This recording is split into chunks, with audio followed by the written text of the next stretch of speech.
Hey there, fellow adventurers. Welcome to Tryst with a Werewolf. Are you ready to step into a world where the line between human and beast blurs? Here, we'll uncover the hidden tales of werewolves, their forbidden love, and their wild adventures. So come along and let's embark on this thrilling tryst together. Chapter 5, Lost 59 Bullets. The next morning I woke to the loud sound of things hitting the truck roof. Sitting up hasty, Gia calmed. It is just rain. Oh, I looked out and watched. I'd always loved the way rain balanced the world and smiled. But this rain was different, just like everything on this planet. Instead of small individual droplets, it was like splats of golf ball-sized drops. It was fascinating. Gia handed me a biscuit and water bottle. Rations today, I guess. We'd be soaked in seconds trying to look for food. I was not looking forward to bathroom breaks. We ate with the slops of rain hitting the roof as our radio. Can I look at your arm again? She asked sometime after we were through. Oh, sure. I held out my arm. She grabbed my salve and unwrapped the gauze. She studied the wound, noticing what I did. That it was spreading. How does it feel? Still burns. I shrugged. But not as fiery as the first few days. It's Dinda. Lies. She shook her head. I'm not sure it is. The blistering is still very much intact. I would expect it to be shrinking by now, but it is growing. Deathberry. We don't know how it works here. Gia began to unwind a length of clean gauze. We were going through the rollway faster than I wanted. Hey Gia. I know this is painful, but can we cut up one of your extra scrub sets to use as bandaging? The gauze isn't helping and we should keep that for when we really need it. She sighed. Who is the doctor here? But I believe you're right. She dug through her shopping bag and brought out a pair of pants. Here. Thank you. I know it's got to be hard losing your only possessions out here. Go ahead. It is all right. You only have to changes. I have many. I was able to squish into the other pair of jeans now. Wasn't comfortable, but going bottomless while I washed the first pair was much less comfortable. Give me another week of hiking on rations. They'll fit just fine. I sighed. What a diet plan. A magical transport to a distant planet. Package that in a pill. Thanks. I grabbed my multi-tool and began cutting them into long lengths. She took one when I finished and wrapped it around my arm. Look on the bright side, I said, looking down to the underpart of my arm. We know potatoes are edible now. On to the Rambit and Tess. She smiled. I hope they taste like Rambit and Tess. They are so yummy. I nodded and looked down to my phone, checking my battery. It might be a pretty boring day. There will be no sun out for charging. The fence should still work. Not that any animals will want to be out in that rain either. We nibbled some MRE cookies and told each other stories as we huddled for warmth under the sleeping bag. When we finally were quiet too long, I decided to use my phone battery some more and set up a book on tape I had downloaded. We lost ourselves to the day as we listened about a New York mystery. The fantasy breaking up the monotony of the gloomy day. The next day the sun came out bright and early to dry the soggy ground. We checked the snares and weren't as lucky this time, though I was fairly certain they would be empty already. We hiked a bit through the muddy ground to find the rambutan tree, and I had Gia test the rambutan juice to her lips and I tried a turnip. Then we tittied around the camp and made sure that the fence was still okay after the rain. It looked all right, just needed a tightening at one of the extra sticks I pounded in. We played Mancala again that night as we ate chili over rice. Then we finished our mystery book and gave our goodnights. That was life now. The next morning Gia woke me excitedly. We have caught another dinner row. I asked, sitting up and seeing the sun peek over the horizon. You didn't wake me for it. It was the same screeching. I did not worry. I knew it was lunch. Let's go get it cooking and then make a trip to the lake. Yes, I think that is wise. She smiled. She got the water bottles and clothes ready while I went to find which snare. She couldn't tell where the sound came from last night. When I checked the fifth snare, a chill ran down my back. Yes, we had caught something. But the gutted thing was no longer our lunch. I gulped and ran up a tree. I gave the 3-tone whistle loudly over the trees as our code to get to safety. She'd run into the truck. My rifle was poised at the ground, scanning for the predator that had torn up our chicken. My hunting sense burning at the back of my head like the deathberry boils on my arm. But my fright lessened as the minutes passed and the area looked and sounded clear. My eyes went back to the chicken carcass. Feathers were scattered in a massacre and blood spots pressed up a feet and the predator was not a clean ear. I imagined that panda with the teeth shaking the chicken as it tore the flesh from bone and cleaned out the insides with a rough sandpaper tongue. I shuddered and gave another search of the horizon, but it seemed the animal came, ate and left. Lucky. After another 5 minutes of quiet, I slid down the tree and back to the cab. Gia opened the door and peeked out as she saw me. What happened? She asked, frantic. Our chicken was someone else's lunch. I was worried the animal would still be close, but I think we're in the clear. That is very good. She breathed in deep. Sorry, just rice and potatoes tonight. Maybe when we get back from the water there will be another caught in the trap. Could be. Though I was sure anything we'd catch would be scurrying around at night. Although I did see the porcupine rat during the day. We stuffed my last protein bars in for lunch and had the freeze-dried scrambled egg meal for a hot breakfast. It tasted good, but the texture was very rubbery. Maybe those chicken things laid eggs and we could find a nest. I could really go for an over-easy egg. We packed our bags and started the trail to the lake. It was harder to remember where to go this time as the heavy rain had washed my cuts through the ground away, but we still did well enough following the presses through the underbrush. I made sure to carve the path deep this time. Both of us sighed deeply as we came to the bank of the lovely lake. I could now see her eyeball fish, floating near the surface 40 feet away. When its violet orb of an eye locked on our movements, it darted away, sinking under the water. Creepy. We cleaned our clothes and hung them to dry while Gia got in the water for a bath. I headed up the same tree I'd used last time to scope the area. I was hoping the star monkeys would again be clear on the other side of the lake. What I actually saw was worse. Far away, clear on the other side of the next mountain, blurring gray shapes ran through the trees. It made me uneasy with the speed they were going. Faster than a car. Mark's Brady. Where faded mate. Lights flashed around me and my world spun with the beat of the heavy techno music the DJ was playing. There were 6 as far as I could tell, and ran up and over the other mountain, so not towards us at least. But the speed they were going, they could be at our camp in minutes if we weren't watchful. As Gia finished, my scope kept up a perimeter search for the gray blurs, but I didn't see them again and Gia called that it was my turn. I descended the tree and handed her the gun and began to take the pins out of my hair. Dragon. She screamed. The next second the pterodactyl thing from the other day shrieked its entrance. Gia pressed the trigger, but the bullet missed. 58 bullets, Gia. I yelled and ran back for her. The dragon of towards her as she sent another shot to the sky. This time the bullet clipped a foot. 57 bullets. The animal bellowed its discomfort, but in the same moment it grabbed Gia with outstretched clawed fingers. Gia cried in pain as the butcher knife hooks pressed into her body like cutting swords, spilling redness over her scrubs. The gun fell from her grasp as she let out a gurgle, and the monster pushed off of the ground and took her airborne. I ran for the rifle and set the sight just as the creature opened its claws and let her slide off and fall into the trees. I backed up against the tree and sent another shot flying at the beast.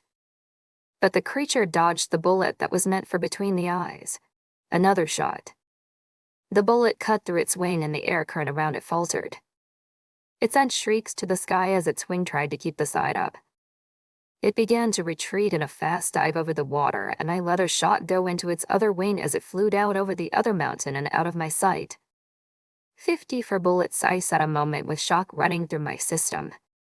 Commanding myself to take a breath, I then called Gia's name. There was no reciprocated call. Gia. I ran through the brush in the direction the animal had dropped her and scanned the floor. When I came upon her, my steps slowed in dread. Her body lay at broken angles and blood seeped from sores I could press my whole fist into. Her blood and insides surrounded her and pressed out in splashes along the vegetation. I didn't need to check if there was breath on her lips. I turned and lost my breakfast. When my stomach had settled, my tears began. I had only known her a few days, but she was a true friend and ally in this crazy place. I backed against a tree and slumped to the ground, letting my voice tell my sorrow. I was alone. When all the water I had stored in my body dried up, I inched back to the lake and refilled with the sweetness the lake water promised. I didn't want to move, but I couldn't leave Gia in the open. So I packed up our things and carried my half back to the truck. I grabbed my mini shovel and headlamp and set back down to the lake. Gia would be buried today. I ran back down the mountain and made it to Gia's side before some other animal came for her. I began digging into the earth beside her. Each strain of muscle, like a eulogy to her life, to her death. There would be no way I could dig deep enough before night set, so when I got only 3 feet down, I rolled her bloodied body into it and began to press the dirt back around her. I'm sorry for the shallow grave, my friend. You deserve so much better. I packed the dirt around her and dug more to mound over her as the sun went low in the sky. I patted the ground and then covered the hill the best I could with rocks. It wasn't much and I didn't think it would ever be a deterrent to the spine bears, but one could hope. Goodbye, Gia. I set a colorful bunch of leaves over her grave like flowers and then turned and walked back to the lake. I packed up the last of our supplies and hobbled the trail to the truck. By the length of sky left, I would not make the truck before darkness. I welcomed the night. As nightfall fell over me, I turned my headlamp on and slung the rifle closer to my arms. When golden bright eyes shined back from the light, I aimed, ready to take my hatred of the monster out on the tiny creature. But it just hissed pointy teeth and ran up a neighboring tree. I made it to the truck with no more interference and went to lay down over my truck's eat without worrying about a meal or staying up to watch. If the animals wanted me, I was ready to go to sleep and never wake up. But the sun came, and I did wake up. I didn't feel the need to eat, but I rinsed my mouth out and drank a bottle of water while I sat on the hood of the truck staring up into the sky. It was hours later that I realized it was the longest I had been in the open sun in days and I was burning. I didn't want it to matter. I wanted this world to go away. Just let me fall back through the portal to Earth. I was done playing survivor. Taking a hike up the mountain again, I slipped between the 2 trees that meant I was on the path for the deathberries. I didn't bring the rifle that had been connected to me like another limb the last days. It didn't matter. I needed something to take away my pain. When I got to the small pool, I sat in the greens and watched as the water slid over the rock. Silently, my eyes glided over the blackberries and wondered which one would I put in my mouth. What would it feel like? Would it be sensationally sweet and beg me to eat more? Would it bubble my mouth before I knew to spit it out? Something told me it wouldn't happen right away. I'd eat a few. I would feel them releasing their poison into my stomach, boiling me like lava from the inside out, boiling me like the wounds still at my arm. My body would not be able to take the treatment and give up life, just like Gia's body gave her up. I sat at the pool for another hour and watched a tarantula with bright yellow claw tips on each leg scurry around and catch some roach. Each claw pressed into the underbelly and seconds later the roach stilled, another body giving up. I stood and began the slow walk to the truck and noticed my arms reddening with the heat of sunburn. Grabbing a bottle of water, I poured it into the ground by the tire. I worked the earth into a creamy mud and scooped some into my hands, pressing the cool paste over my arms and face. Thought I still didn't really care if I hurt or not. Harvesting a turnip, I took it to the cab and proceeded to eat it without cooking. I just mechanically bit into it and chewed, again and again. It didn't matter if my body reacted to it. Tomorrow I would know. I laid my head back on the seat as the skies darkened and welcomed the abyss of sleep. The next morning I woke to grunts. My head lifted to see a gray saber-toothed tiger as big as a horse right at the border of the perimeter fence. The porcupine rat hanging limp in its mouth, next two long tusk-like teeth. It looked at me and the growl it let vibrated through the truck. I was numb to fear. I was numb to everything. The animal must have thought I was not a threat or a treat. Maybe it couldn't smell me through the truck. So it carried its prey on into the trees and I watched as it lastly walked over the mountain. My eyes would lose it in the fierce forest, only to see movement catch again further up. As it got further away, the grayer of a blur it became. And I thought back to the grayblers from the lake. Was that what they were? A group of saber-toothes. It did seem like their muscled back legs could move fast. But that fast? I wasn't sure. I sat there until the sun shone midday. I needed to get up and move. Stretching my stiff muscles, I opened the door to let fresh air into the cab.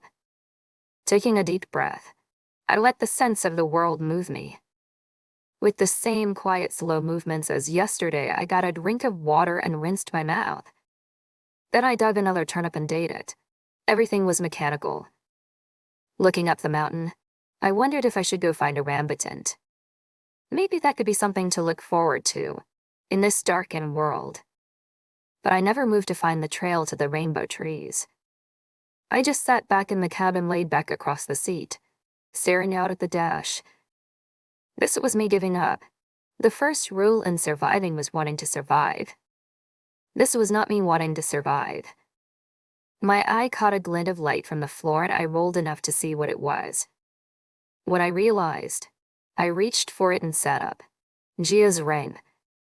A partial smile tried to flutter to my face. I missed her already. Her ring was so beautiful. Wide golden band, shiny and strong. The stone, some kind of aquamarine faceted with many lines to let the light dance off it, set directly into the band. I moved the ring back and forth between my fingers, letting the sun-bound light around it. My thoughts wandered to why it was here. She had never taken it off as far as I knew. Maybe the scare of the carcass before we left flew it from her finger in some shaken fright. I put the ring on my finger and stared at the loveliness for a few moments.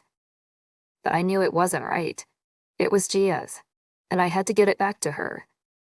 My blurry thoughts started forming connections again, my sight becoming clearer. That was my survival. I had to get this back to Gia. It would top her grave as a silent marker. A smile actually started across my lips. I would do this for my friend. My mind pressed over what I would need for the trip, and I began to be myself. Survival words came back to me. To survive, you have to want to survive first. And I did want to survive. I wanted to give Gia back her ring. I wanted to survive to gift the life I had to Gia. I burst out of the cabin and started filling bags with empty water bottles. My eyes flitted to the ring on my hand again as my will strengthened and I set off down the wearing trail to the lake. When I made it down, I dropped the bags at the water edge and went in search of Gia's grave. This ring would be her gravestone. And as I found the undisturbed pile, I couldn't help but whisper a hi to my friend. "Brought you your ring." I placed it at her head between two spotted stones and stood back. "Thanks for being my friend." I stood over her grave for a few minutes, giving her all the love and life I could, pouring out from myself over her cold body buried below. By Gia, I turned to the water and filled the bottles, then stripped and got into the water, letting the warmth press into me from the refreshing water. I then sat up and cleaned over the mud across my arms and face, then washed out my hair, remembering her nice words about it.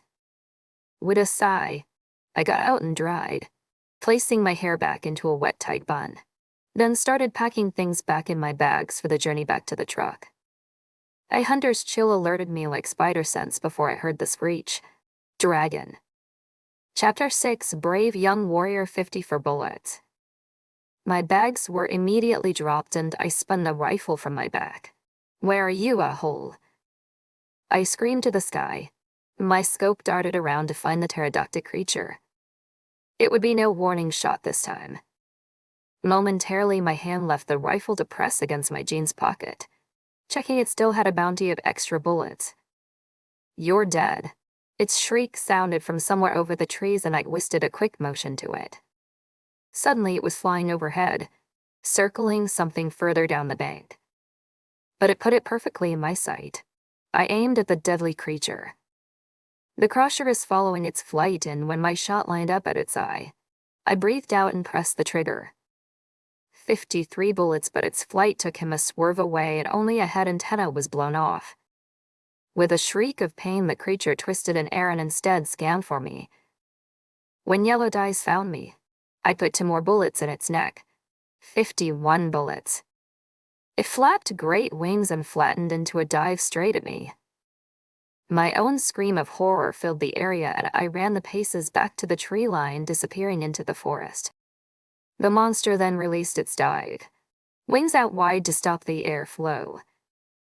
2 more bullets were blasted into its wings, but how it shrieked, vibrated the area. Then it clutched into the large tree I once used as a lookout. 49 bullets. I took the time it situated itself, climbing over breaking branches to quickly reload, screaming a dozen profanities at the beast. It climbed through the trees as my feet took me backwards, the last bullet being loaded into the barrel. But as my eyes flitted back to the dragon and it hopped trees closer and closer, my heel caught some root and pushed me to fall to the greenery below. The rifle was lifted to my eye and another bullet was cut into the slim neck. Its roar sent to the heavens had my ears begging to be covered, but instead a thunderous bullet was lodged in its right eye. 47 bullets. As it writhed in pain, its long neck twisting around like a ballerina, I got to my feet and aimed again. But a deep man's battle cry from behind me stopped my finger from releasing the next shot. I only flipped around halfway before a towering titan of a man was running past me, 2 daggers clenched in hands. My heart skidded in shock as my eyes followed his trajectory. He leapt at the monster, tight muscles of his bare back flexing and ready for the collision. Another cry of battle sounded from his lips as the dagger slit down the monster's side, filing it like a stake. My hands could not close around the trigger again. My shock too robust. The beast's wings opened, sending the man flying back 20 feet. He hit against a tree but got right back up and raced back. Another jump sent his leap to the monster's neck and the snapping head rolled to the ground. He straightened and tossed a dagger at blinding speeds, it disappearing and repairing in the dragon's cheek, pinning it to the earth below. The whole attack lasted only seconds. Then he turned slowly back, dreary eyes meeting mine. The towering man was nearly 7 feet tall and all bulging muscles. His hair was dark and cut long, skimming his smooth angled jaw. Brows watching me with the same intensity as I was watching him, very lovely, rich in color. Shirtless and barefoot, but wearing simple leather pants, with a fur bag hanging to his hip. Stomach raw with some deep gash and body littered with cuts. The entire picture of him was genuinely mouth-watering my handsome, but with the dagger still held in one hand entirely too deadly. Stay right, there, Dothraki, I called, my rifle finally having something in the crosshairs again. I never watched the popular show, but the random videos I saw sure had him looking like he could play one of the built characters. The dagger dropped to the ground and he fell to a single knee, though he didn't bend to pick it up. He bent to bow. His head stayed inclined as he bent and spoke. His voice was smooth and husky, deep in baritone, exceptionally beautiful, earth female safe. The rifle I lowered to the ground with another jolt of shock through my system. You know I'm from Earth. My breath heaved scared gasps. His head lifted partly, eyes meeting mine. Barak Spidey, Raithated mate. White flashed around me and my room spun with the beat of the heavy techno music the DJ was playing. My brow came down in confusion. The rifle still pointed to the ground. Who are you? I looked back to the monster. What is that? Where are we? His chest lifted from the bow and I realized while I lie-logled the man. I hadn't noticed how giant the wound at the side of his stomach actually was. It was like even his muscles had torn away, leaving striped canals deep into his abdomen, maybe even into organs. It was gruesome. Had the pterodactyl done that? You are injured. I pointed to his wound. He looked to his obliques, still wet with blood, and nodded. Hurt. My head tilted the question, gun now soft at my side. Do you need help? I've got a little bit left in my first aid kit if you don't have anything. Like a Band-Aid, he would fix this. Eleanor. Maybe Gia could have helped if she had been on Earth in some grand hospital. Then it hurt to even think about Gia, but I didn't get to feel the sorrow for long. He stood to his full height and my breath caught in fright watching him rise tall. Hello. My name is Thann. He held his hand out to shake. The gesture surprised me with how utterly gentlemanly it was. Like he had watched 1,000 Victorian romance movies and copied the action perfectly. And holy heaven, that voice was every girl's fantasy. A hard swallow moved my neck like I drank a rocka. I stumbled in nervousness and then I put my hand in his. I'm Eleanor. His hand was feverishly hot as he wrapped his fingers around mine and shook. He mimicked my words. I-U-M-L-E-N-U-E-R-A. My hand was kept in tight in his and I grinned up at his butcher of my name. No, his eyes watched my lips and a bright grin beamed over his tan face. No, I'm Eleanor. I am Elaine or Ye. A slight laugh at the fumbling word breathed out of me. He tried again, a palm on his own chest. Hello. My name is Yene with Ndu. Thann. Yinawo Ndu. There's a mouthful. Yevon N was much better there. Dude. Let's see. A trailer. I could do that. Okay. How about? Hell. I tried. Eleanor cased Cell. He grinned wide, face a sunshine of joy. His tone was rich over the word. Nice to meet you, Thann. I tried pulling my hand away and his warm hand released me when he felt my tug. Now, did you need medical attention for your stomach? I don't know if I can do much, but maybe I could help. I pointed to the torn chunk of meat. Hurt. He looked at it. Do you want to go back to my camp? I've got a few supple. But I stopped speaking, realizing what I was saying. Oh gosh. I just asked Killer Dolph Rocky Boy to go back with me. What was I doing? I tried to backtrack. But I'm sure you have some place to be, so don't let me get in your way. So see ya. His large hand came down on my shoulder, stopping my rant and escape. Earth female safe? I glanced back to the headless flying monster, blue blood oozing down over the dirt. He had a point. I guess he did just save me.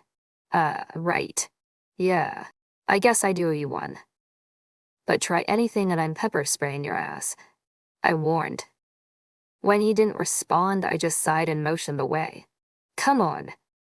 With that horrible of a wound, I wasn't sure he'd survive the night anyway. Oh man. How was I going to bury the giant? Shoot. I just have to hope he'd live. I stepped from his grasp and went to grab my discarded bags. This way. I gestured for him to follow and he grabbed the bags all out from my hands. KW Iplanet Hayami Abus Ifezane Bath Wally. I turned back in shock to his gibberish. Whoa, dude. I thought you spoke English. No, Earth female. Incombo Slafo Uwe Kane. He pointed in front of us. I stared flabbergasted at his nonsense. After too long to be polite, he asked. Oh. I shook myself back to life. This way. I guess. I started hiking up the mountain. We didn't speak the rest of the hour, and even though I could tell he was hurting from his injury, he seemed to be keeping up just fine with my pace. Who's the strong farmer now? Eleanor. When we came upon the truck clearing, his face rounded in awe and he looked over the hunk of metal for a few silent moments. Then he turned back to me, that brilliant smile again on his face. He pointed. Car, car, car. I laughed at his excitement. Yes, that is a car. Do you have cars here?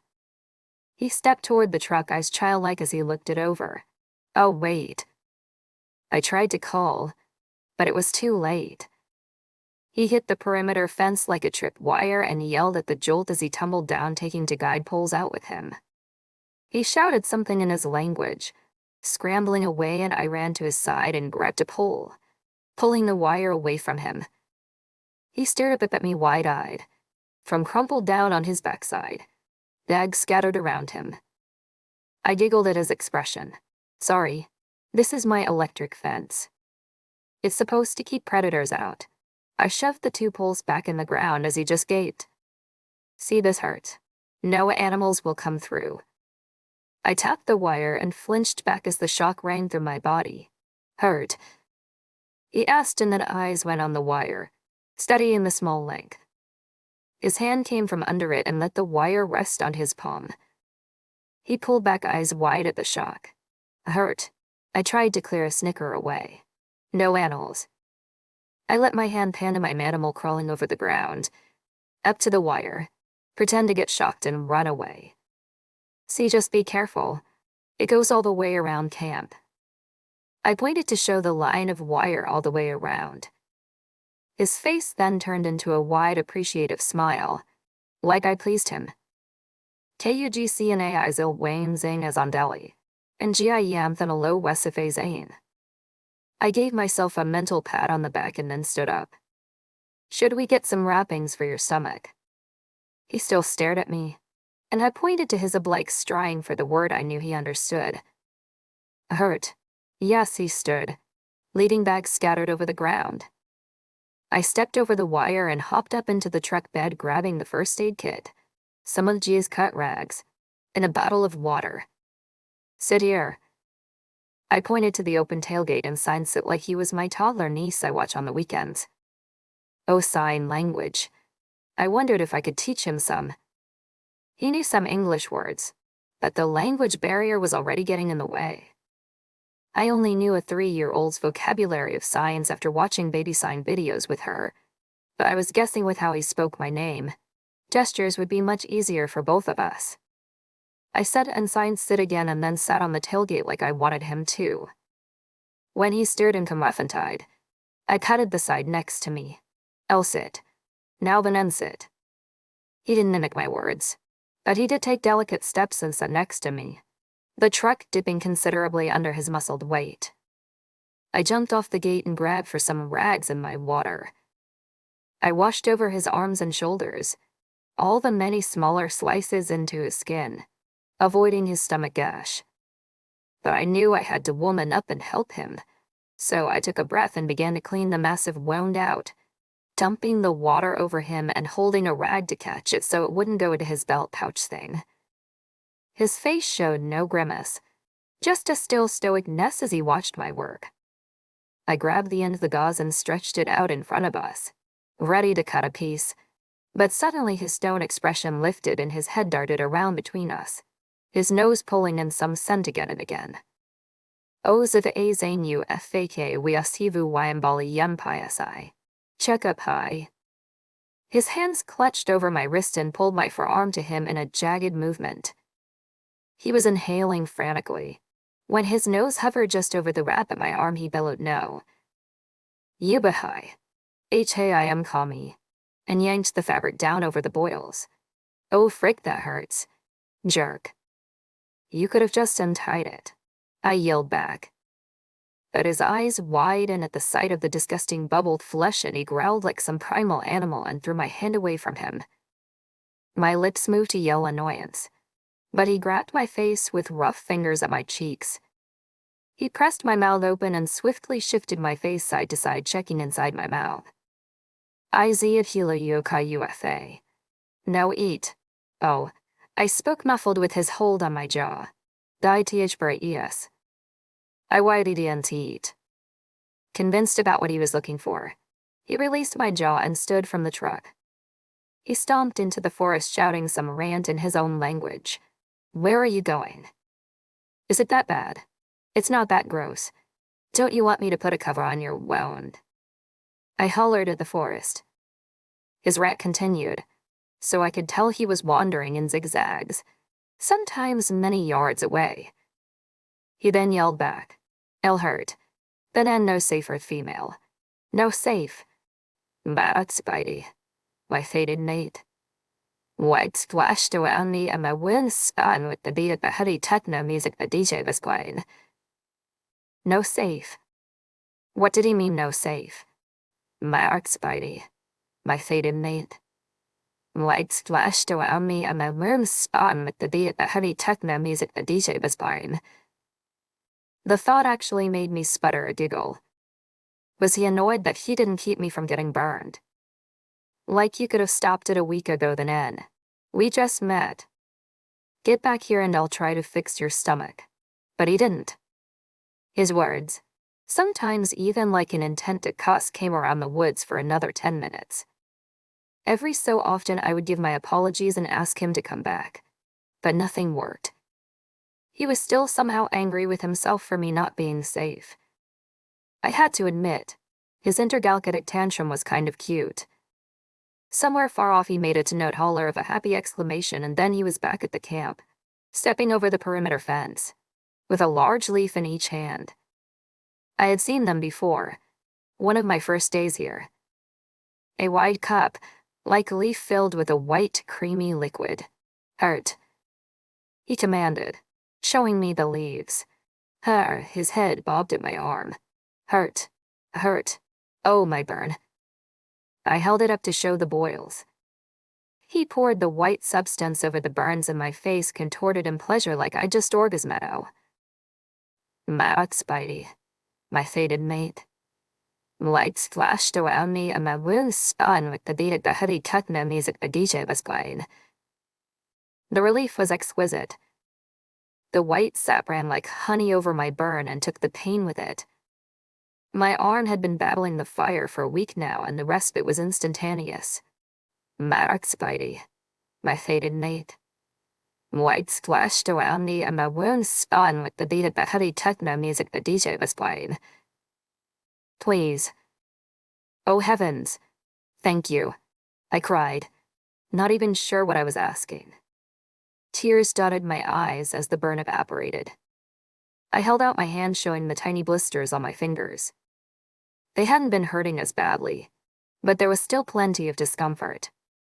He nodded, pouring the last of the leaf on my arm and then turning back to the same path, seconds later emerging with 2 more leaves. I held my arms both out and he poured the next leaf over my fingers. Thank you. I closed my eyes and praised heaven while he poured the last leaf against the rest of my arm. I sat for a moment, my arms still open to the sky, and let the peace wash over me I hadn't felt in days. Benin broke the silence. Hurt. Yes, no. My head shook a peaceful no. No hurt. Thank you.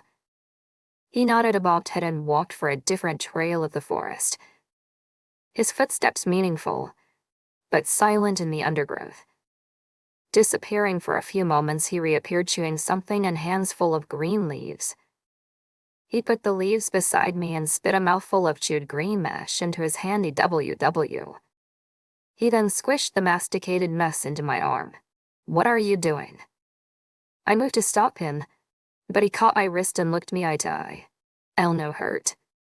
My eyes moved back to the mash, my arm slowing the strain against him. That is healing. He set my hand to my side and grabbed more leaves, chewing and pressing them into my boils and even some at my fingertips. With more chewing, I tried to complain that I had enough spit leaves on me, but he then pressed a coating over his wound instead. I watched him work curiously. Well, guess I didn't help you much. Sorry I don't know more about the freaky healing plants on your planet. I looked over to the strips of fabric and pulled one between my fingers. I could at least cover it, so the mash doesn't come off. I held the fabric up near his ABS, asking my question through my eyes. He nodded once and I started wrapping fabric bits over the coating. Then I took another length and wrapped my arm the best I could one-handed and with mesh still on my fingers. He gave a breath of a laugh and finished for me. I looked up with a genuine smile now and said inside, "Thank you." He watched my gesture curiously, then spoke his strong word, "Night, night," I asked. I looked up to the position of the sun. There were still hours left until night. Night. No hurt. He closed his eyes and mimed sleeping. He wanted me to go to bed. I didn't exactly understand what he wanted, but I guess a nap really couldn't hurt. Especially now that my arm wasn't burning anymore. Unless he meant, night for just me. You're not inviting me into your bed. Right. Night. Okay. I guess. I could sleep. I agreed and then went and climbed in the truck cab. Don't you dare try anything, though. He followed and looked over the truck. Car night. Yes, no. Yes, sleep in the car. I slid down over the seat and stretched out, leaving the door open for airflow on the hot day. Then the truck dipped as he jumped in the back. I bent around and looked at him through the window. He was sitting on the edge of the bed and staring down at me. He nodded once and then looked over the perimeter. I guess he was going to keep watch. He better stay on his little lookout anyway. I pinched over my jeans pocket to make sure my pepper spray was still available. Then I situated my head on a pillow of Gia's scrubs and closed my eyes. Chapter 7 and all 47 bullets. I sure didn't think I was sleepy, but next thing I know it was more than an hour later. Yawning, I spoke to myself. Guess I didn't need that. I turned to glance up at the inn, but he wasn't at his watch. Sitting up and scanning around a bit, I smiled to realize he was stretched out in the truck bed, feet dangling over the gate, asleep himself. Guess he needed it too. We'd need dinner soon, so I hopped out to go pick some potatoes when I realized Big Guy then probably needed more calories than some root vegetables and Lambert and Tess.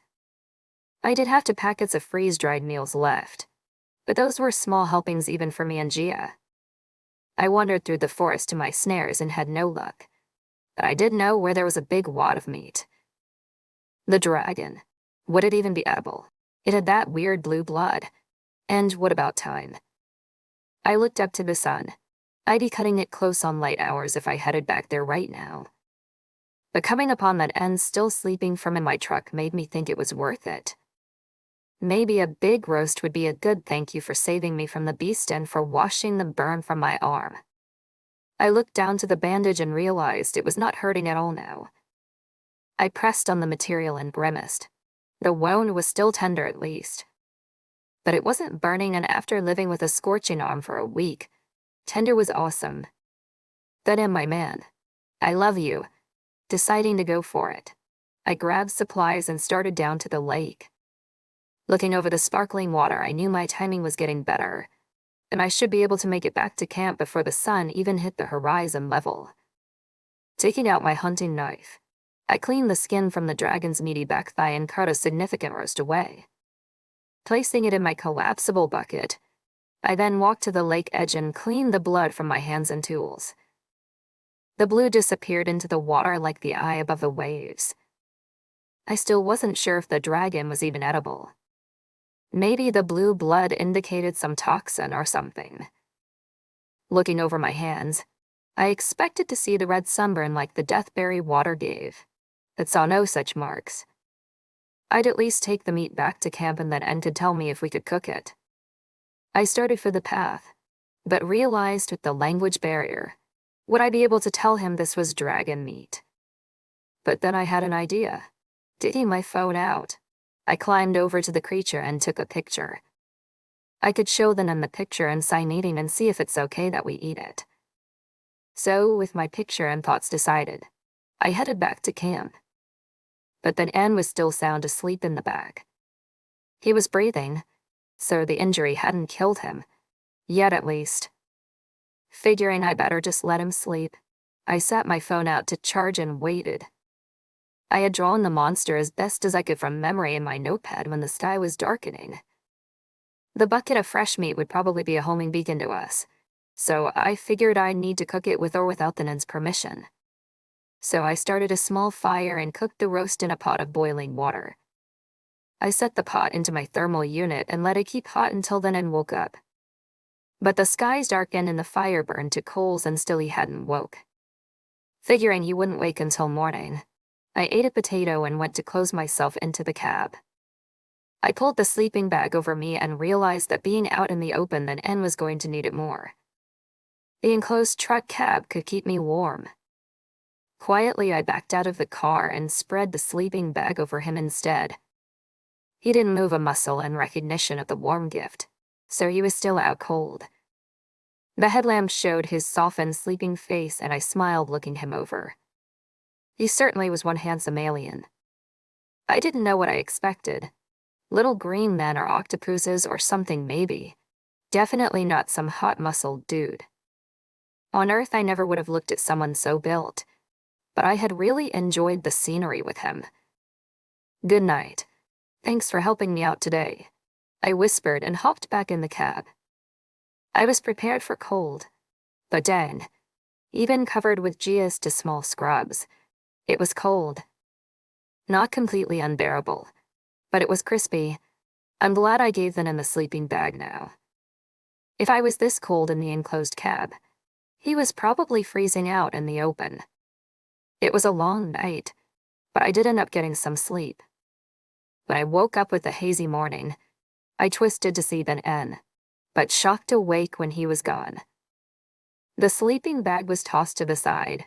There looked to be no struggle, so I guess he was awake and roaming the woods. Taking a leak, and maybe I needed to follow his lead. Quickly I did my business and then began to wash my hands back at camp when the Thann strolled through the trees. "Mark Spidey, my fading mate." White splashed around me and my wounds spun with the beat of the heavy techno music the DJ was playing. I said, holding the rest of my water bottle to my lips and drinking. I almost spit my water out, taking in his chest.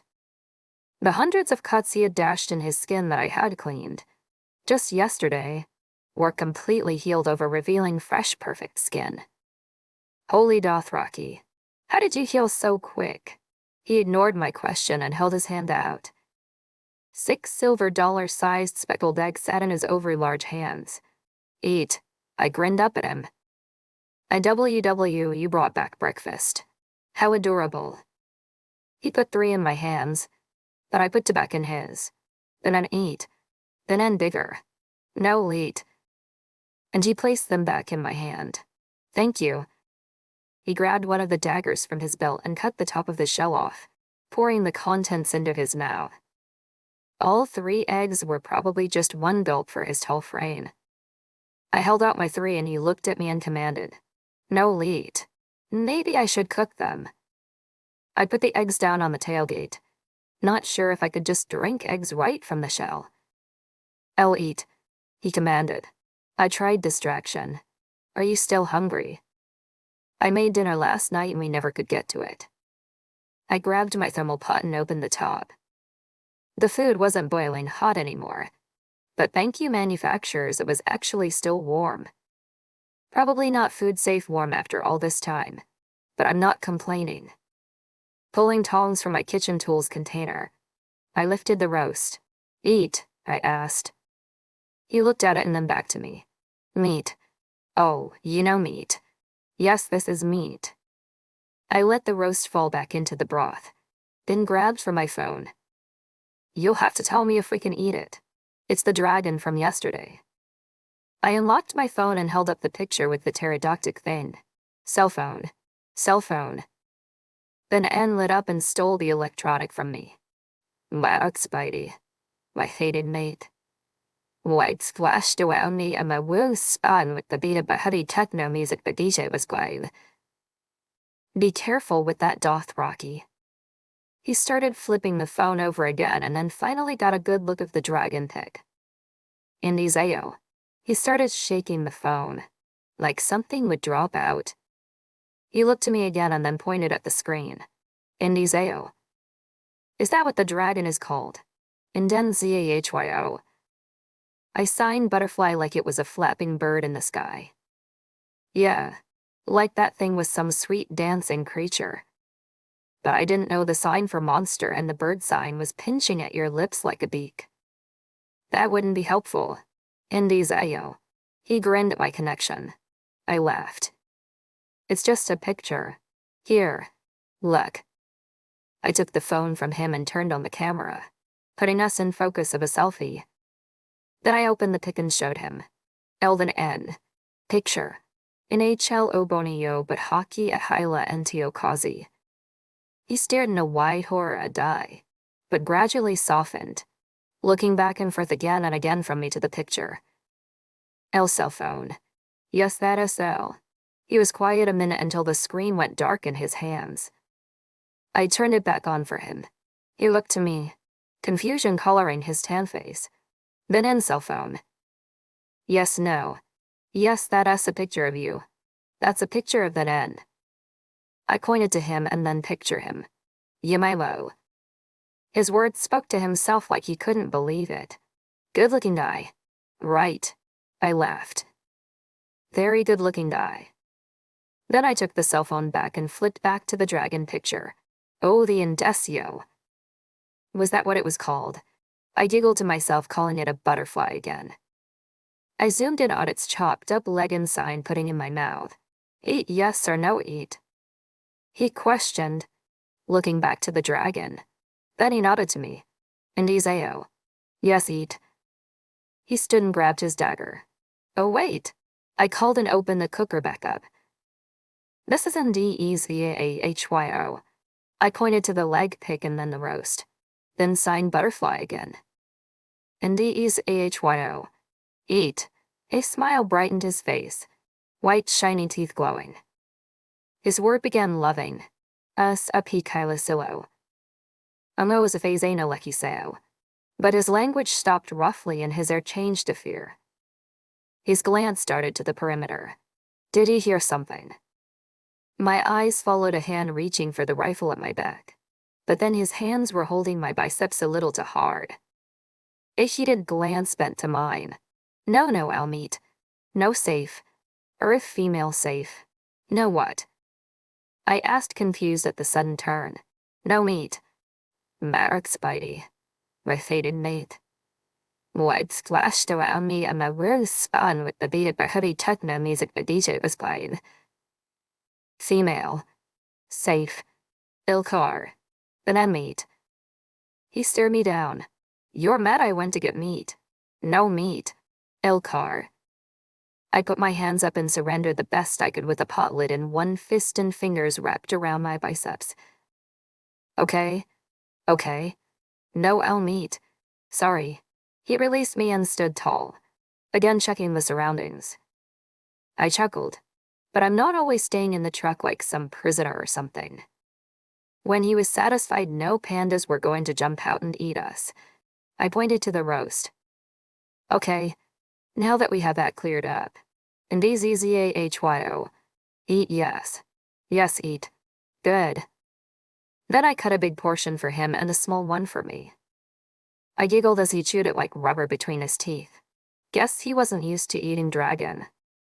But he pointed for more, and so I smiled and gave him the whole pot. He ate the rest of the roast and even slurped all of the broth, so he must not have thought it was that terrible. I did wish I at least had some barbecue sauce. A dash of fish sauce was a good salt substitute, but not exactly what I was craving for flavor. I hadn't tried those peppers yet. Maybe I'd start on testing them today-o. If Thann was here, maybe he could help me with what's settable. Looking over my soothdome, I already knew it was a good thing bringing him back with me. But it was looking better every day. Just wish I could talk with him. So where are we? I asked the ear. I twisted on the tailgate to him. I tried to figure out how to ask. Female. Barrett Spidey. My fated mate. White splashed around me and my room spun with the beat of the heavy techno music the DJ was playing. Then male. His lips formed to my words and then he lit. Female. Barrett Spidey. My fated mate. Lights flashed around me and the room spun with the beat of the heavy techno music the DJ was playing. Then in mail. Indo. I looked around at the trees and sky. Indo. So it was finally confirmed. Not Earth. I guess I was still holding out hope for some time travel. Caveman Earth time frame or something. So you know a few English words. What else? I started trying to think of all the words he had said. Then in male. Female. Cahurt. Yes, no. Oh. Cell phone. Meet. Eat night. I moved my hand out from my mouth asking for other words he knows. He just stared. Shoot. Now what? BC. Nothing. 123. I'm animal. Vegetable. Mineral. Anything sounding good yet? Red, yellow. Blue. I looked around trying to name things. Leaves. Grass. Sky sun. At sun he immediately looked up to the ball of light. Sun. I sat up straight. Yes, Sunday. I lit. Yes, sun is in the day. And you know night. What about moon? He nodded. Max Spidey. My fated mate. Lights flashed around me and the moon spun with the beat of the heavy techno music the DJ was playing. Night. Stars. Stars too. Yes, food. Fruit. Berries. Oh. Max Spidey. My fated mate. Lights flashed around me and the wind spun with the beat of the heavy techno music the DJ was playing. Max Spidey. My fated mate. Lights flashed around me and the wind spun with the beat of the heavy techno music the DJ was playing. I reached back and grabbed a bottle with the liquid sloshing inside. He nodded. Max Spidey. My fated mate. Lights flashed around me and the wind spun with the beat of the heavy techno music the DJ was playing. Lake. Rock. Bird.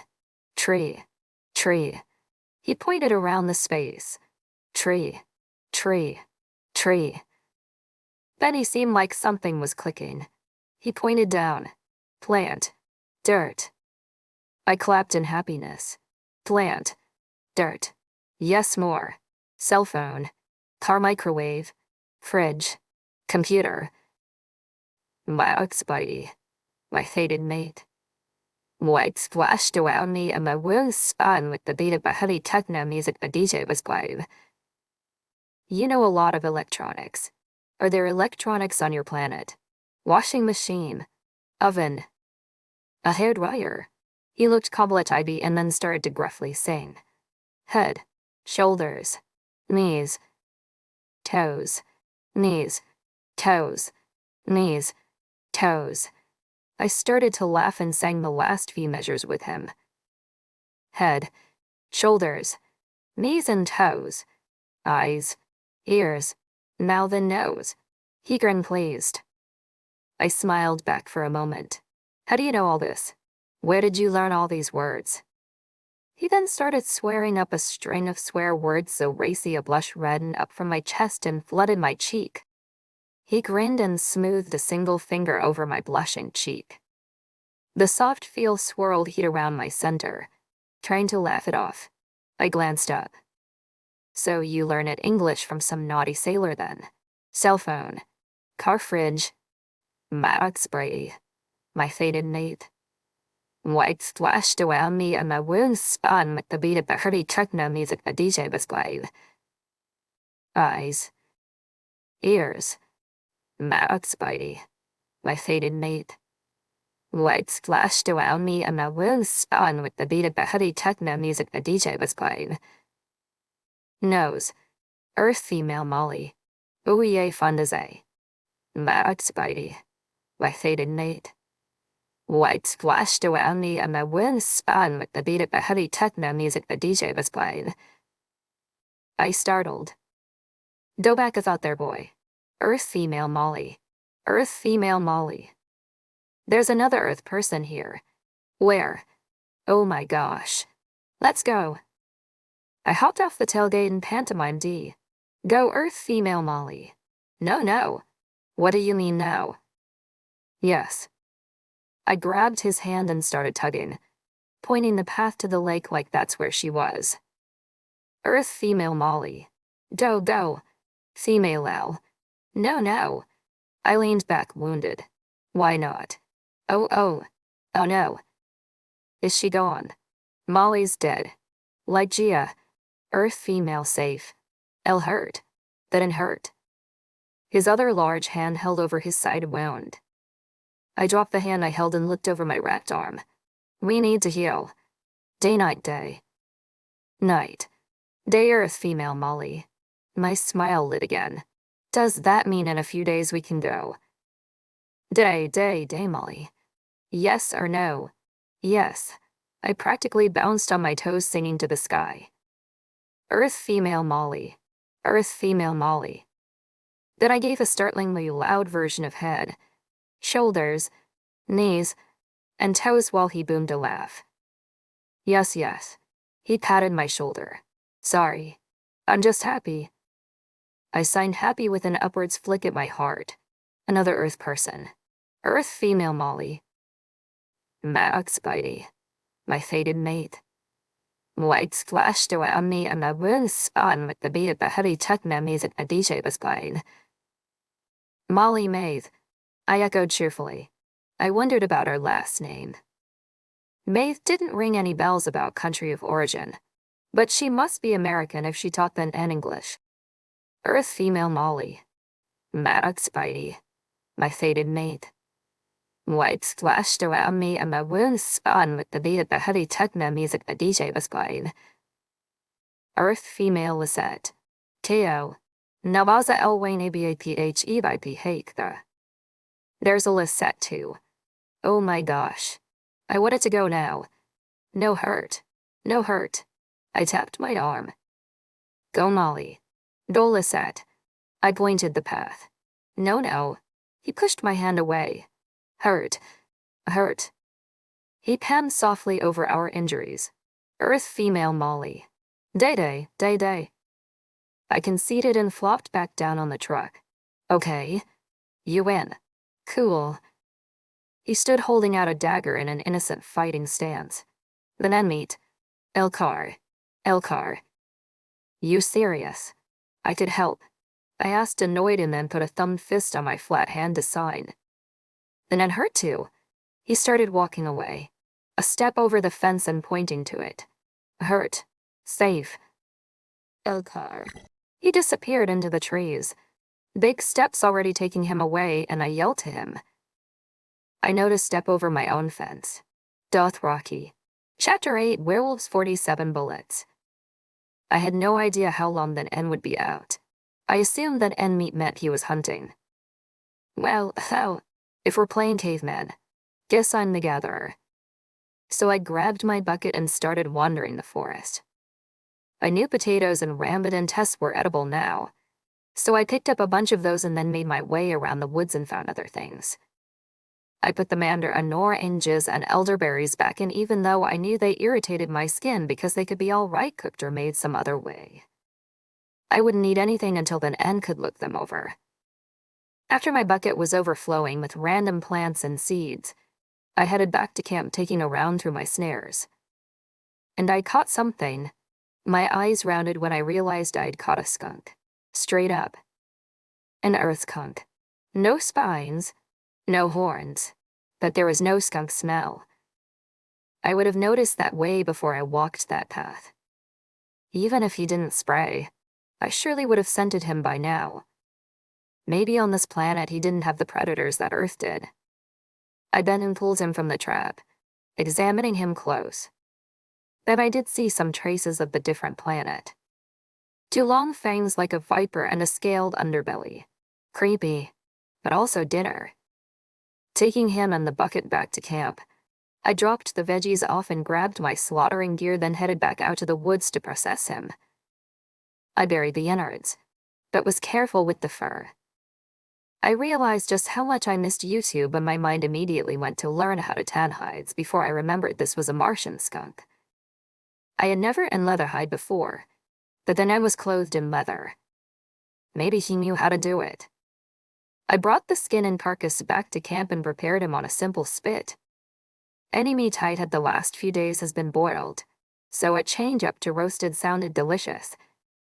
A roaring fire soon lit my small clearing in Nister. Viper skunk was above it. My mouth is already salivating as I basted him with the salty fish sauce.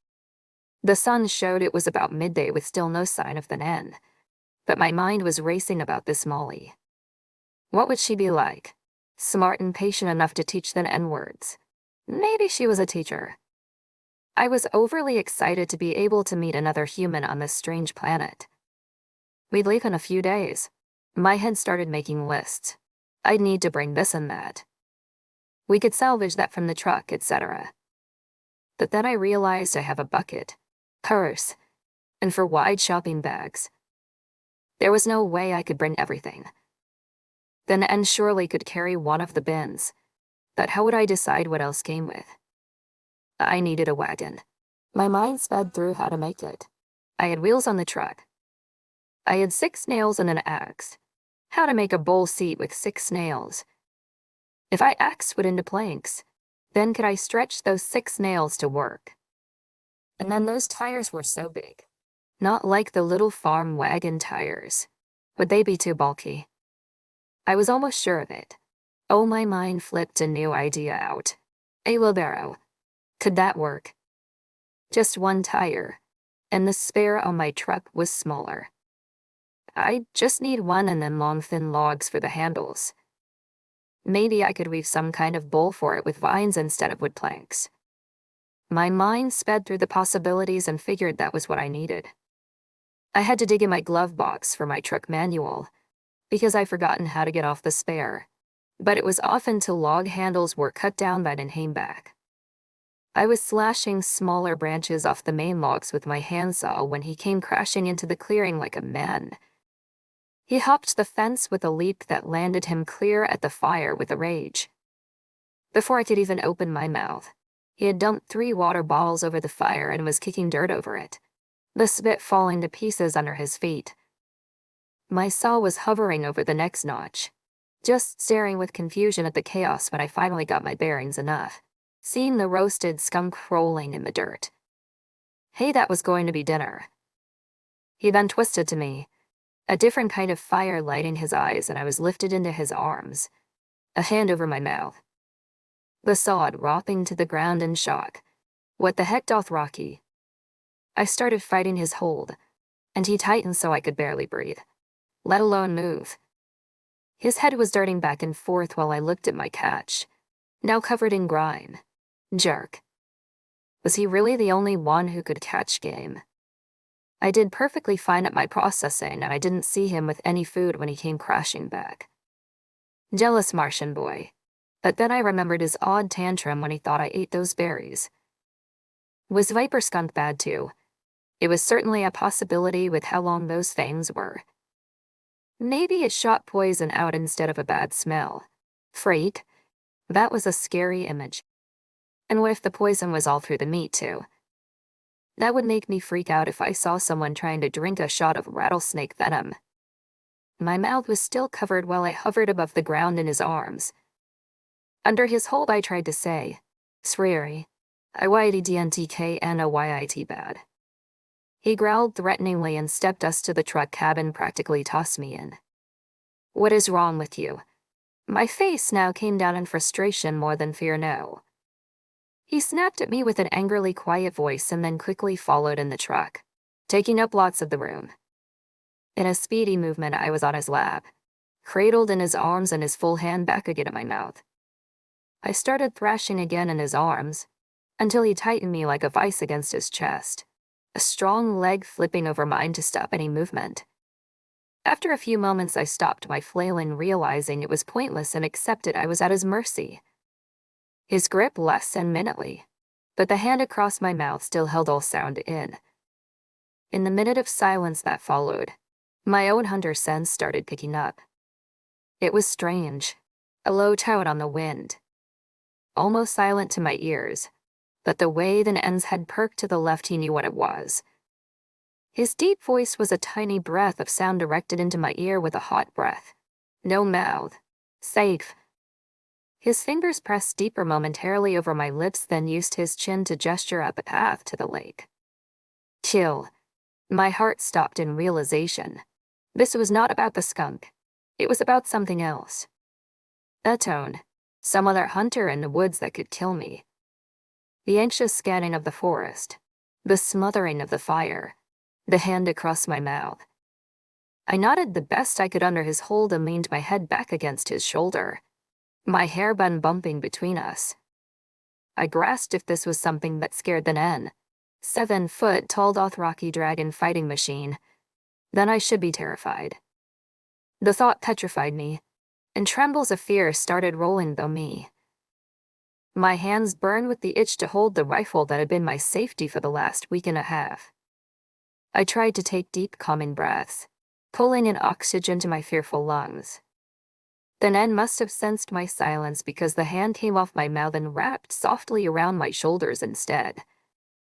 It was a tender movement that would have caused chills had I not been waiting for a Tyrannosaurus to show up. The long tone sounded again, but I still thought it was far away. Maybe that's just how the animal sounded. Gave the prey a false sense of security that it wasn't right on top of it.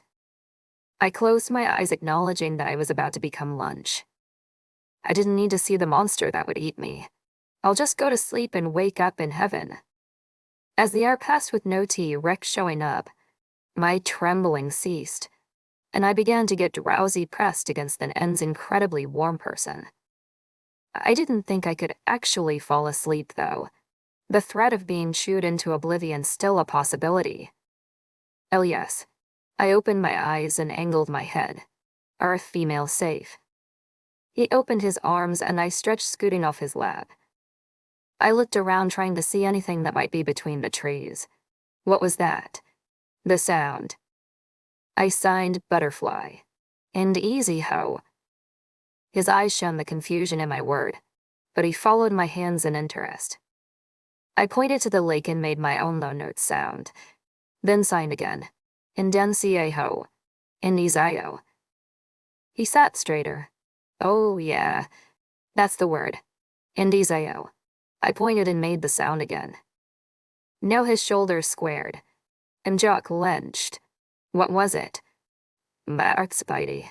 My faded mate. White splashed around me and my words spun with the beat of the heavy techno music the DJ was playing. Tyrannosaurus. He stared at me, a strong glance that said he was reading me somehow. Though I wasn't sure what he was searching for, or no Indizio. He spoke almost carefully, gauging my reaction. Werewolf. I flinched back like I was punched. I knew that word. Werewolf. I asked, unbelieving why. No, werewolf. Yes, werewolf, no. They don't exist. They're fairy tales. His voice was tense. Werewolf, yes. And he sounded extremely truthful. Werewolves exist on his planet. I mean, I guess they could write. What's different about expecting a dinosaur and dragon showing up, to have it actually be a werewolf? Crap. My mind raced with pictures of Hollywood movies with men changing into killer beasts on the full moon, going on rampages for human flesh. My stomach churned. And the tone. It wasn't a musical note. It was a howl instead. I was going to get eaten. I felt myself getting woozy, ready to pass out. Mark Spidey. My fated mate. White splashed around me and my wounds spun with the beat of the heavy techno music the DJ was playing. But no. It was light, and weren't werewolves supposed to change at the full moon only? This was daytime and the two moons were on some waning cycle at the moment. This was like the skunk, something that reminded Molly of werewolves. He heard her call them that. Not that there really were werewolves. Oh, the saber-tooth. That scary big gray thing could remind me of a werewolf. Oh my gosh. I had looked in the eyes of the killer that even the Thann was afraid of. Why didn't it slaughter me? The Thann. I shouted. One was here. It looked at me. I saw Thann looking over to where I had seen it. Freak. That's scary. Werewolf. He was still quiet as I fell into my own thoughts. I looked back to Thann. I guess I'll need to be more careful in the woods if there's werewolves around. He was studying me again, eyes half squinted and watching. What? I asked, feeling embarrassed under his scrutiny. Werewolf kill. I nodded. I get it. Werewolf freaking scary. Werewolf kill me. He panned over his bandage and glanced down to it. Werewolf hurt. My eyes jumped in surprise. That was a werewolf now. I thought about the striped canals, teeth, and all of the other scratches, claw marks. I pictured the sabrative fighting men and immediately worried. I pressed my hand over his. Hurt? Yes or no? He shook his head. No hurt. Teodiwa. He hesitated. Earth female mata okay hurt. He glanced down with a struggle of inner pain. Then untamed no mata okay safe. Mata okay kill. A silent gasp left my lips. There was another Earth woman, and she died. I bit my lip as tears brimmed. Werewolf kill Earth female mata okay. He nodded solemnly, eyes still to the floor. Kill. Yes, and you couldn't save her. Oh no. I'm so sorry Thann. That must have been horrible. I looked to his wound and softly pressed my hand at the bandage. He finally met my glance. Thann hurt. Thann tried save ma, okay. Thann saved Del. I'm still here. His chest straightened slightly as he took in my words. Thann say fell. I nodded and then sat back to look at the dash in my own inner struggle. Earth female Gia. Indies Ao kill. Elno save Gia. The tears finally spilled over my cheeks. We both tried to save someone and couldn't. Gia kill. My pain speared through my words. I could have saved her. I should have shot the beast to death the first time we saw it. I let it get away. Why didn't I just kill it? Thann's thumb was on my cheek then and I turned a quick look his way. He was staring at my cheek, thumbing over my sadness cry. I wiped my eyes and tried to sit back tall. I didn't need to break down in this world. I needed to be strong. Yes, cry. Sad. I signed open hand down my face, Gia. He made a whimpering noise. A low rumbling hum that was very similar to the tenor my farm dog at home used when he was unhappy. No cry. His open palm caressed against my face. Giamata okay. No cry. I nodded and struggled to pull myself back together.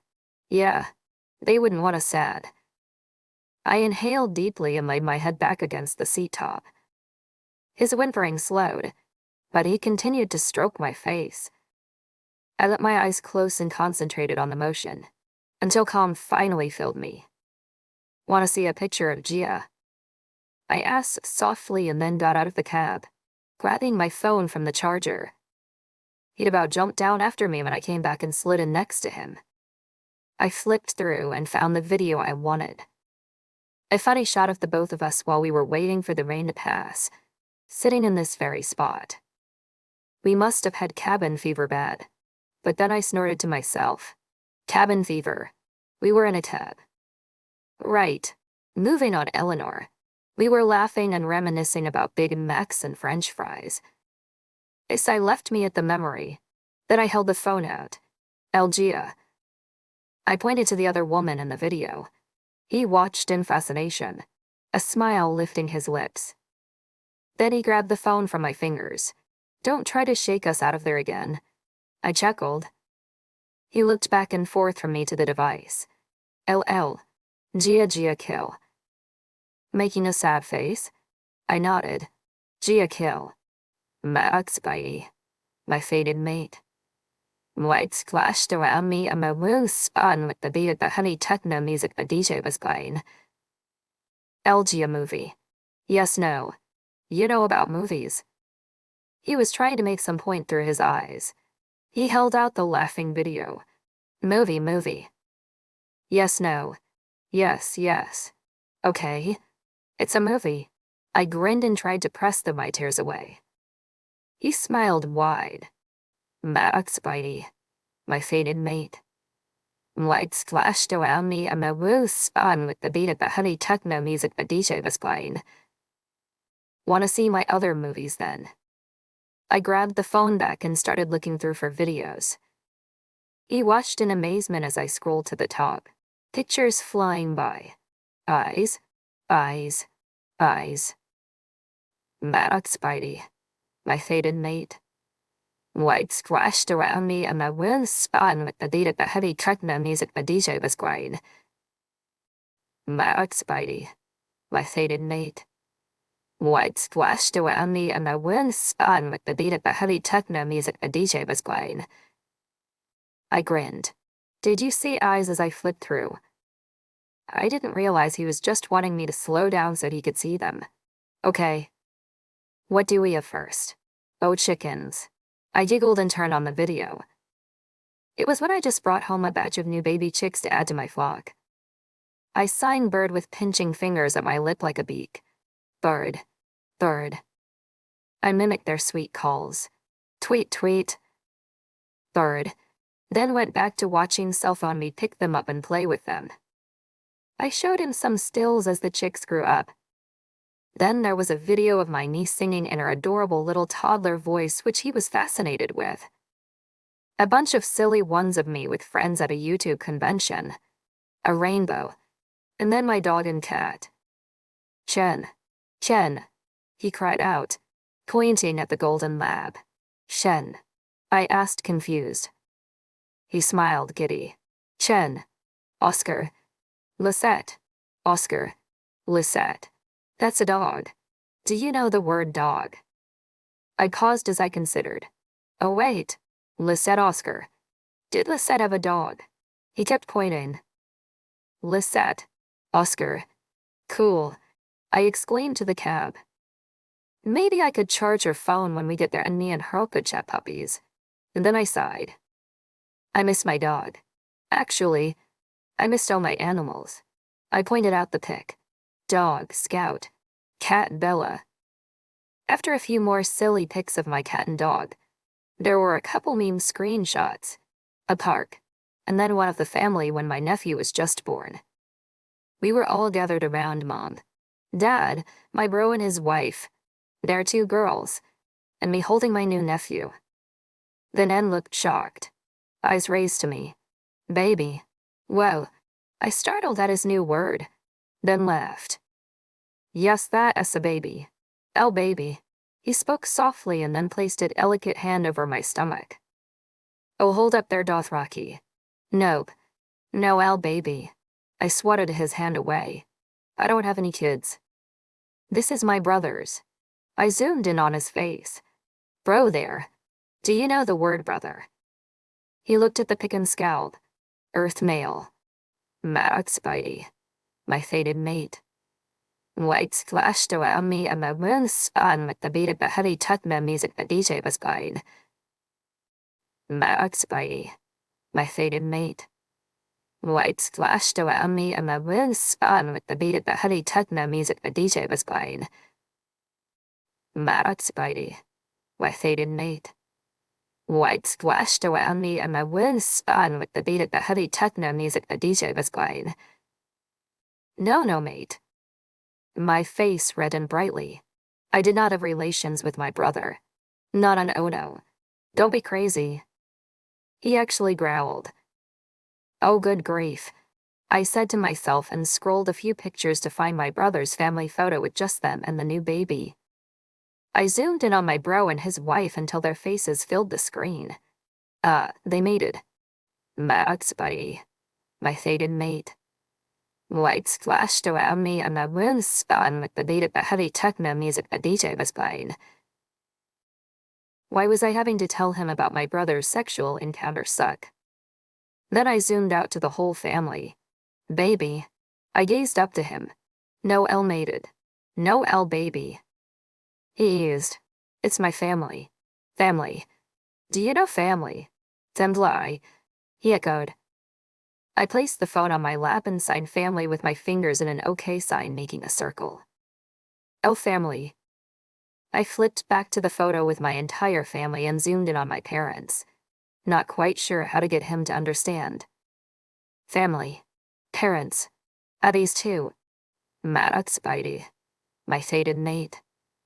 Lights flashed around me and my world spun with the beat of the heavy techno music the DJ was playing. Oh baby, brother baby, parents. He began to smile at the pic. F-M-I-L-Y. IQ Embola's NPC. F, Millie. Yes, family. Family okay. No L baby yes. The next pictures were a lake house vacation, and he loved seeing the scenery views. Some sunsets which he recognized as sun, but he was not happy about my Halloween costume with the giant fake cut across my face. Hurt, he bellowed and the cabin grabbed my face. No then N. Fake. No hurt. I pulled my face away and laughed. Stop. No hurt. He looked over the picture and then traced a finger where it should be on my face. No hurt. Yeah. Exactly. RM, it healed. He then pressed his thumb into my cheek, probably assessing the slight scar from when I hit the steering wheel when I first crashed. His thumb roamed over my cheek warm and delicately, and I looked to him, catching his eye. For just a moment, my glance dipped to his mouth and my lips parted, thinking something might happen, but then he sat back. I took a calming breath and gave a nervous chuckle. See all better. We went through the last few pictures until it was the last selfie with an N. He looked skeptical as he saw himself again. Then N. L yep. That's us hey. Do you want to be in a movie? I turned the selfie cam on video and I waved to the tiny pic of us on the phone. Hyben N. Say something. I then looked to him and he watched his finger point to the screen. Kaya THAK's Lisa NGI Yapabona. Stopping the video, I played it back to him and his eyes widened in glee. KWNZ FUT high. KWNZ FUT high. Fun huh? He grabbed the phone and held it back up in front of us like I had. I pressed the record button for him. He went full-scale monologue in it, making me chuckle. I only recognized my name and the name of the dragon beast from his words. A bursting grin pulled to his face and then he looked back at me. I couldn't help but reciprocate the handsome gesture. Finally, I looked away and turned the video off. Then I started the video over and he watched in a sense of pride, recounting battle stories, But as I thought about it, it made sense. Maybe I should keep a journal. Maybe a written journal would be better though. If those solar panels ever break, my phone is toast. Well boy, now that the werewolf is gone, should we get something to eat? I think you busted my viper skunk up, but I'm still kind of willing to eat it. Dirt and all heat. He nodded and suddenly he was out of the truck and racing to the tree line. Dude, I complained. Can't he even say goodbye? Guess he needed some food to keep up all those mighty Thor muscles. The thought left me with giggles. Oh well. Thanks a bunch for joining me on this tryst with a werewolf. I hope you had an amazing time exploring this mysterious world with me. Make sure to subscribe, leave your comments and likes, and I'll see you in the next tryst. Bye for now.